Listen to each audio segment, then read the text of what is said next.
ஓம் சாந்தி. அன்பான ஆன்மீக சகோதர சகோதரிகளே, உங்களை சாத்வீக உணவு நிகழ்ச்சிக்கு மீண்டும் அன்போடு வரவேற்கின்றேன். நம்ம சாத்வீக உணவு நிகழ்ச்சியில் நிறைய இயற்கையான உடலுக்கு ஆரோக்கியமான உணவுகளை எப்படி சமைக்கிறது அப்படிங்கிறத பார்த்துட்டு வரோம். ஒன்று பாபாவுடைய நினைவு, இன்னொன்று ஆத்ம அபிமானி ஸ்திதி, மூன்றாவது சுப பாவனையினுடைய வைப்ரேஷன். இந்த மூணும் சாத்வீக உணவில் ரொம்ப ரொம்ப முக்கியமானது. ஸோ இன்றைக்கி நம்ம சாத்வீக உணவு நிகழ்ச்சியில் என்ன பார்க்க போகிறோம் அப்படின்னா, அதாவது ஓமவல்லி இலை இருக்கு இல்லையா, நிறைய பேர் வீட்டில் அந்த வாசலில் நிறைய போட்டு வச்சுருப்பாங்க. அந்த ஓமவல்லி இலையை தொட்டாலே நல்லா வாசனையாக இருக்கும். அது அவ்வளோ மூலிகை, அவ்வளவு மருத்துவ குணம் இருக்குது. அதை வச்சு அதை ஒரு அபூர்வ மூலிகைன்னு கூட சொல்லலாம். அது இருந்தாலே நம்ம வீட்டில் சளி காய்ச்சலே வராதுன்னு சொல்லுவாங்க. அந்த மூலிகை செடியை நிறைய பேர் என்ன பண்ணுவாங்கன்னா, வேஸ்ட்டாக கட் பண்ணி தூக்கி போடுவாங்க. அது என்ன பண்ணுறது, சும்மா ஒன்று ரெண்டை நம்ம முகர்ந்துக்கிறோம் அப்படின்னு சொல்லிட்டு. ஆனால் அந்த ஓமவல்லி இலையில் ஒரு அழகான தொக்கு, அதாவது மழை காலம் குளிர்காலத்தில் நிறைய பேருக்கு சளி, இருமல், இந்த தண்ணியில் மூக்கில் தண்ணியாக வடியது, தலை கிணத்து போகிறது, இது எல்லாத்துக்கும் ஒரு சிறந்த மருந்து இந்த ஓமவல்லி தொக்குங்கிறது. இந்த ஓமவல்லி தொக்கு நீங்கள் செஞ்சு வச்சுட்டிங்கன்னா டெய்லி கொஞ்சம் ஒரு சின்ன உருண்டை டெய்லி நீங்கள் காலையிலையோ அல்லது மதியமோ சாப்பிடும்போது அதை சாப்பிட்டிங்கன்னா உங்களுக்கு அந்த சளி பிரச்சனைகள் இருக்காது. சளியினால் வரக்கூடிய அந்த காய்ச்சல் எல்லாம் கூட உங்களுக்கு க்யூர் ஆகும். ஸோ அந்த ஓமவல்லி தொக்கு எப்படி பண்ணுறது அப்படிங்கிறத இன்றைக்கி நாம் இந்த சாத்வீக உணவு நிகழ்ச்சியில் பார்க்கலாம். வாங்க, அதுக்கு தேவையான பொருட்கள் என்னங்கிறது நம்ம தெரிந்து கொள்வோம். ஓமவல்லி இலை அந்த தொக்கு செய்கிறதுக்கு தேவையான பொருட்கள் என்னங்கிறது இப்போ நம்ம பார்க்கலாம். ஓமவல்லி தொக்கு பண்ணுறதுக்கு ஓமவல்லி இலை எடுத்து வச்சுருக்கேன். எல்லாமே 1 கப் அளவுக்கு எடுத்து வச்சுருக்கேன்.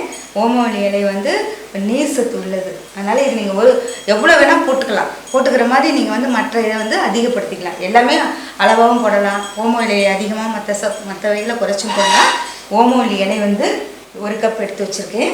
அதுக்கப்புறம் கருவேப்பிலை, அந்த ஓமவல்லி இலையோடு சேர்த்து போடுறதுக்கு கருவேப்பிலை நான் 1 கப் எடுத்து வச்சுருக்கேன். அதுக்கப்புறம் மல்லி 1 கப் அளவுக்கு எடுத்து வச்சுருக்கிறேன். அதுக்கப்புறம் புதினா 1 கப் அளவுக்கு எடுத்து வச்சுருக்கேன். எல்லாமே ஒரு கப்பு நான் இங்கே காட்டியிருக்கேன். நீங்கள் நிறைய அதையே நீங்கள் மல்டிப்ளை பண்ணியும் போட்டுக்கலாம். அதுக்கப்புறம் ரொம்ப முக்கியமான பொருள் பார்த்திங்கன்னா புளி. இந்த தொக்குக்கு புளி தான் ரொம்ப ரொம்ப அவசியமானது. அதனால் புளி எடுத்து வச்சுருக்கிறேன். இந்த புளி பொதுவாக நம்ம தமிழ்நாட்டில் புளிங்கும்போது நிறைய பேர் புளி சாப்பிட மாட்டோம் அப்படின்னு சொல்லுவாங்க. இந்த புளி உடம்புளின்னு பேர். இது மருத்துவ குணம் அதிகமானது. இது கேரளாவில் ஃபுல்லாக நிறைய பேர் பார்த்திங்கன்னா இந்த புளி தான் யூஸ் பண்ணுவாங்க. இது புடம்புளி. இது நான் அதாவது எலுமிச்சம்பழம் அளவுக்கு நான் வச்சுருக்கேன். ஏன்னா நான் இதை உங்களுக்கு காட்டினதை விட நான் அதிகமாக செய்ய போகிறதுனால நான் ஒரு எலுமிச்சம்பழம் அளவுக்கு அதை ஊற வச்சு எடுத்து வச்சுருக்கேன். அரைக்கும் போது சேர்த்து அரைச்சிக்கலாம். அதுக்கப்புறம் அதுக்கு காரம் ருசிக்கு தகுந்த மாதிரி மிளகாயும் இஞ்சியும் நம்ம சேர்க்கணும். மிளகாய் இஞ்சி நான் எடுத்து வச்சுருக்கேன். அதுக்கப்புறம் எந்த ஒரு உணவு நீங்கள் கார வகை செஞ்சாலும் மிளகாயை குறைச்சிட்டு மிளகு அதிகப்படுத்துங்க. ஏன்னா உடலில் இருக்கக்கூடிய எல்லா கழிவுகளையும் வெளியேற்றக்கூடிய சக்தி, சுத்தப்படுத்தக்கூடிய சக்தி மிளகுக்கு இருக்குது. ஒரு பழமொழி சொல்லுவாங்க, நீங்கள் ஒரு 10 மிளகு சாப்பிட்டுட்டு பகைவன் வீட்டில் கூட போய் நீங்கள் சாப்பிடலாம்னு சொல்லுவாங்க. அந்த அளவுக்கு மிளகு சக்தி இருக்குது. அதனால் நாங்கள் எல்லாத்துலேயுமே மிளகாயை குறைச்சிட்டு நான் மிளகு அதிகமாக யூஸ் பண்ணுறேன். ஏன்னா அது உடலில் எதிர்ப்பு சக்தி அதிகப்படுத்தும். அதனால் மிளகு எடுத்து வச்சுருக்கேன். அதுக்கப்புறம் எண்ணெய் உங்கள் எல்லாருக்குமே தெரியும். எண்ணெயில் அதை கொஞ்சமாக எண்ணெய் ஊற்றி வதக்கணும். அதுக்கப்புறம் தாளிக்கணும். அதுக்காக எண்ணெய் எடுத்து வச்சுருக்கேன். அதுக்கப்புறம் தாளிக்கிறதுக்கு கடுகு, பெருங்காயம், இது எல்லாமே தாளிக்கிறதுக்கு வேண்டிய பொருட்கள். அதுக்கப்புறம் தேவையான அளவுக்கு உப்பு. இது எல்லாமே இதில் நீங்கள் லாஸ்ட்டில் இறக்க போகும்போது கொஞ்சம் நாட்டு சர்க்கரையோ அல்லது வெல்லமோ நீங்கள் போட்டுக்கலாம். அதை நாங்கள் இங்கே வைக்கல, நீங்கள் ஞாபகம் வச்சுக்கோங்க. லாஸ்ட்டில் அந்த புளியினுடைய டேஸ்ட்டை அதிகப்படுத்துறதுக்கு நாட்டு சர்க்கரை கொஞ்சம் நீங்கள் அதில் லாஸ்ட்டில் 1 ஸ்பூன் சேர்த்துக்கலாம். ஆனால் நாட்டு சர்க்கரையை சேர்த்துக்கோங்க. மல்லி இருக்குது. மல்லி 1 கப் மல்லியும் எடுத்து வச்சுருக்கேன். மல்லி, புதினா, ஓமவல்லி இலை, கருவேப்பிலை, இந்த 4 தான் இதில் முக்கியமான இன்க்ரீடியன்ஸ். இந்த 4ஐயும் நாம் எண்ணெயில் போட்டு வதக்கிட்டு, எண்ணெய் சும்மா நிறைய எண்ணெய் கிடையாது, ஒரு ஸ்பூனோ அல்லது 2 ஸ்பூனோ நல்லெண்ணெயோ அல்லது கடலெண்ணெயோ ஊற்றி அதை வதக்கணும். இப்போ நம்ம இது எப்படி செய்கிறதுங்கிறத நம்ம செய்முறையை பார்க்கலாம். இந்த தொக்கு பண்ணுறதுக்காக முதல்ல நம்ம அந்த இலைகள், அதாவது புதினா, மல்லி, அந்த ஓமவல்லி இலை எல்லாமே வதக்கணும். அதுக்கு முன்னாடி சில பொருட்கள் போடணும். அதுக்கு முதல்ல நம்ம மிளகு போட்டுக்கலாம். மிளகு கூடயே மிளகாய், இஞ்சி,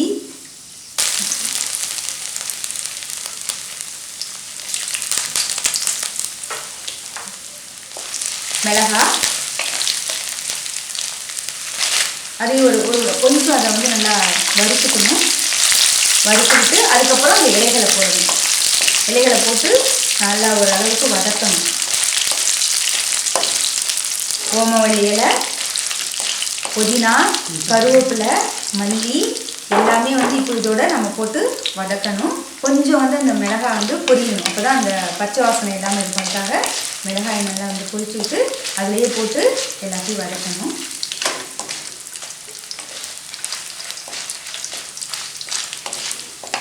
மூணையும் நாங்கள் வந்து ஒரு கழுவி சுத்தம் பண்ணி வச்சுருக்குறோம். இதை நாங்கள் போடுறோம். நாங்கள் உங்களுக்கு அளவில் காட்டினதுக்காக அதிகமாக போட்டுருக்குறோம். இப்போது நீங்கள் எவ்வளோ வேணாலும் போட்டுக்கலாம். கொஞ்சமாக செய்யலாம், நிறையா செய்யலாம். நாங்கள் வந்து ஊறுகாயெல்லாம் யூஸ் பண்ணவே மாட்டோம். இந்த தொக்கு தான் எங்களுக்கு வந்து ஊறுகாய் மாதிரி செஞ்சால் எங்களுக்கு வந்து 1 மாதத்துக்கு 15 நாளைக்கு இந்த தொக்கு வரும். கெட்டு போகாது. டெய்லி சாப்பிட்டோம்னா உடம்புக்கு ஆரோக்கியம். அதனால் நாங்கள் நிறைய அளவில் போட்டுருக்கோம். இப்போ எல்லாத்தையும் போட்டு வதக்கணும். ஓமவல்லி இலை போட்டுருக்காங்க, அதுக்கப்புறம் கருவேப்பிலை போட்டுருக்காங்க, அதுக்கப்புறம் புதினா போடுறாங்க, அடுத்தது மல்லி எல்லாமே போட்டு இப்போ வந்து இதை ஒரு 5 நிமிஷமோ ஒரு 3 நிமிஷமோ பச்சை வாசனை போகிற அளவுக்கு வதக்கினா போதும். வதக்கிட்டு இருக்கோம் பாருங்கள். இது வதக்கும் போதே நல்ல வாசனை வரும். ஏன்னா புதினா, ஓமவல்லி எல்லாமே பார்த்திங்கன்னா நல்ல வாசனையானது. மூலிகை மருத்துவத்தன்மை நிறைஞ்சது. அதனால் இது செஞ்சு சாப்பிடும்போது ரொம்ப உடம்புக்கு நல்லா ஆரோக்கியமாக இருக்கும். நல்லா வதக்கணும்.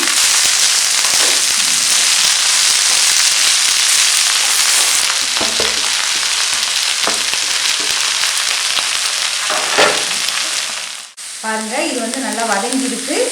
இது கூட அந்த புளியையும் போட்டு வதக்கிட்டு இதை நம்ம வந்து ஆற வச்சு மிக்சியில் போட்டு அரைக்கணும். இந்த புளி அதிலே போட்டு ஒரு வதக்கு வதக்கிட்டோம்னா புளி சூடானா அரைக்கிறதுக்கு ஈஸியாக இருக்கிறதுனால புளியை அதை போட்டு ஒரு வதக்கு வதக்கிடலாம். பாருங்கள், அந்த வதக்குன அந்த இலைகளெல்லாம் ஓமவல்லி இலை எல்லாமே வந்து வதக்கி எல்லாத்தையும் இப்போ நம்ம வந்து பேஸ்ட் மாதிரி அரைச்சி வச்சுருக்கோம்.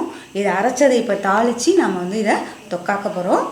தாளிக்கிறதுக்காக நான் வந்து வடைச்சட்டியில் ஒரு 5 ஸ்பூன் எண்ணெய் ஊற்றிருக்கேன். 5 டேபிள் ஸ்பூன் எண்ணெய் ஊற்றிருக்கேன். ஏன்னா இதுக்கு கொஞ்சம் எண்ணெய் வந்து அதிகமாக தான் தேவைப்படும். ஏன்னா வீணாகாமல் 10 நாள் 15 நாள் நம்ம வச்சுக்கிறோம் இல்லையா.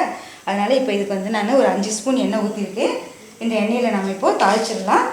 தாளிக்கிறதுக்கு வந்து இது வந்து சின்ன ஸ்பூன், அதனால் இந்த ஸ்பூனால் ஒரு 4 ஸ்பூன் வந்து நான் கடுகு போடுறேன். ஏன்னா வந்து இது தொக்கோட அளவு அதிகமாக இருக்கிறதுனால 4 ஸ்பூன் கடுகு போட்டிருக்கேன். இந்த கடுகு நல்லா வெடிக்கட்டும். ஸோ முடிஞ்ச அளவுக்கு வந்து உங்கள் ஃப்ளேம் வந்து கேஸில் அடுப்பில் வந்து மிடில் வச்சுக்கோங்க. ரொம்ப இதாக வச்சுருந்தீங்கனாலும் கடுகு கருகி போயிடும். அதனால் மிடில் ஃப்ளேமில் வச்சுக்கிட்டு கடுகு வெடிக்கணும். இப்போ கடுகு நல்லா வெடித்து வருது. அதில் வந்து நம்ம ஒரு ஸ்பூன், 1 டீஸ்பூன் நம்ம வந்து பெருங்காயத்தூள் போட்டிருக்கோம். 1 டீஸ்பூன் வந்து பெருங்காயத்தூள் போட்டிருக்கோம். கடுகு வெடிக்குது, பெருங்காயத்தூளும் பொரிஞ்சிடுச்சு. இப்போ நம்ம வந்து இந்த தொக்கை நம்ம வந்து அதில் போடலாம். போட்டு நல்லா வதக்கணும். பாருங்கள், இந்த தொக்கை அதில் போட போகிறோம். அடுப்பை வந்து ஃப்ளேம் வந்து கம்மி பண்ணிக்கோங்க. ஏன்னா இங்கே போடும்போது கையில் தெளிச்சிடக்கூடாது இல்லையா. அதனால் இந்த தொக்கை நல்லா இது கொஞ்சம் வந்து தெளிக்கும். அதனால் நீங்கள் கொஞ்சம் தூரத்தில் இருந்தே இந்த காரியம் செய்யுங்க. ஏன்னா இது வந்து கொஞ்சம் தண்ணியாக இருக்குது இல்லையா, கொஞ்சம் கெட்டியாகிறது வரைக்கும் கொஞ்சம் தெளிச்சுக்கிட்டே இருக்கும். அதனால் நீங்கள் வந்து கரண்டியை கொஞ்சம் நீல கரண்டியை வச்சுக்கோங்க. இது வந்து நல்லா கிண்டி நல்லா கெட்டியாக்கணும். இது வந்து நல்லா கெட்டியாகணும். கெட்டியானால் தான் நம்மளுடைய அந்த வாசனையெல்லாம் வந்து எல்லாம் சேரும். அதனால் இப்போ இந்த தாளித்து அந்த தொக்கையில் போட்டு இதை கிண்டிகிட்டே இருப்போம். இது வந்து நல்லா கெட்டியான பிறகு மறுபடியும் என்ன செய்யலாங்கிறது நம்ம பார்க்கலாம். பாருங்கள், இது நல்லா வந்து தொக்கு பாருங்கள் சட்டியில் ஒட்டாமல் அல்வா மாதிரி சுற்றி வருது பாருங்கள். இதுதான் இதோட பர்ஃபெக்ட் ஸ்டேஜ். இது வந்து 1 வாரம் 10 நாளைக்கு கூட கெடாமல் இருக்கும். இப்போ இதுக்கு நம்ம என்ன பண்ண போகிறோம்னா, நல்லா பக்குவம் வந்துடுச்சு, கெட்டி ஆயிடுச்சு தொக்கு. இதில் வந்து நம்ம கொஞ்சம் வெல்லத்தை போட்டு கிண்டணும். வெல்லம் போட்டுக்கலாம். ஏன்னா இதில் நம்ம நிறைய செய்கிறதுனால நான் வந்து 2 அச்சு வெல்லத்தை நுணுக்கி போட்டிருக்கேன். இது வந்து இதில் கவர்ந்து சேர்ந்ததும் இது நம்ம இறக்கல. இன்னும் உங்களுக்கு ரொம்ப நாளைக்கு வேணும்னா இன்னும் நீங்கள் நல்லா எண்ணெய் விட்டு வர மாதிரி கிண்டினீங்கன்னா, கெட்டியாக கிண்டிங்கன்னா இன்னும் 1 மாதத்துக்கு கூட நீங்கள் வச்சுக்கலாம். இது வந்து உங்களுக்கு 10 நாள் 15 நாளைக்கு இந்த தொக்கு வந்து அப்படியே இருக்கும். பாருங்கள், வெல்லம் கரைஞ்சிருச்சு. இப்போ நம்ம வந்து இதை எடுத்து வருமானத்துக்கு ரெடியாக எடுத்துடலாம். பாருங்க சட்டியில் ஒட்டலை. இப்போ இந்த வெல்லம் போட்டதுனால கொஞ்சம் தளர்த்தியாக இருக்குது. இது இன்னும் கொஞ்சம் கெட்டியாகிடுச்சுனாக்கா சட்டியில் ஒட்டாமல் இருக்கும். இந்த சட்டியிலே ஒட்டாமல் வருது பாருங்கள், அல்வா மாதிரி சுற்றி வருது பார்த்தீங்களா. இது கெட்டு போகாத ஸ்டேஜில் இருக்கும். இப்போ இந்த தொக்கு ரெடி ஆகிடுச்சு. இப்போ இதை நம்ம வந்து பரிமாறுறதுக்கு ரெடி பண்ணிடலாம். இதை நீங்கள் வந்து ஃப்ரிட்ஜில் வச்சுருந்தாலும் வச்சுக்கலாம், ஃப்ரிட்ஜை விட்டு வெளியிலேயே நீங்கள் வச்சுக்கணுன்னாலும் வெளியில் விட இதை வச்சுக்கலாம். நீங்கள் ஃப்ரிட்ஜில் வச்சிங்கன்னா 1 மாதம் கூட இருக்கும். ஃப்ரிட்ஜை விட்டு வெளியில் வச்சிங்கன்னா 10 நாளைக்கு இருக்கும். அது உங்கள் விருப்பப்படி நீங்கள் இதை செஞ்சுக்கலாம். இப்போ தொக்கு ரெடி ஆகிடுச்சு. இப்போ நம்ம இதை சட்டியிலிருந்து மாற்றிடலாம். பாருங்கள், தொக்கு வந்து ரெடியாக நல்லா சூடாக இருக்குது. நல்ல தொக்கு வந்து ஓமவல்லிய தொக்கு, நல்ல ஒரு மருத்துவ குணம் நிறைந்த தொக்கு இன்றைக்கி நீங்கள் பார்த்துருக்கீங்க. இது நீங்கள் வந்து டெய்லி நீங்கள் சாப்பாட்டில் யூஸ் பண்ணலாம். இட்லிக்கு, சப்பாத்திக்கு, தயிர் சாதத்துக்கு எல்லாத்துக்குமே இது நீங்கள் தொட்டுக்கலாம். இது நல்ல ஒரு மருத்துவ குணம் நிறைந்த தொக்கு. இந்த குளிர்காலத்திற்கு, இந்த மழை காலத்திற்கு உகந்த தொக்கு. இதை நீங்கள் வந்து செய்து எல்லாருமே பலனடைங்க. இப்போ நம்ம வந்து ஓமவல்லி உடலுக்கு ஆரோக்கியமான எப்படி பண்ணுறதுங்கிறத நம்ம நல்லா பார்த்தோம். இந்த தொக்கு நீங்கள் செய்து எல்லாருமே சாப்பிடுங்க. ஓமவல்லி தொக்கு நல்ல உடல் ஆரோக்கியத்துக்கும், சளி காய்ச்சலுக்கெல்லாம் ரொம்ப நல்ல ஒரு மருந்து. அது வேஸ்ட்டாக தூக்கி போடாதீங்க. எல்லார் வீட்லேயும் உள்ள ஒரு எளிமையான மருந்து மூலிகை அது. அதனால் இன்றைக்கி ஓமவல்லி தொக்கு எப்படி பண்ணுறதுங்கிறத ரொம்ப தெளிவாக எல்லாருமே தெரிஞ்சுக்கிட்டீங்க. அடுத்த ஒரு நல்ல ரெசிபியோடு உங்களை சந்திக்கின்ற வரையில் உங்களிடமிருந்து விடைபெறுவது உங்கள் அன்பு சகோதரி வி.கே. ஞான சௌதரி. ஓம் சாந்தி.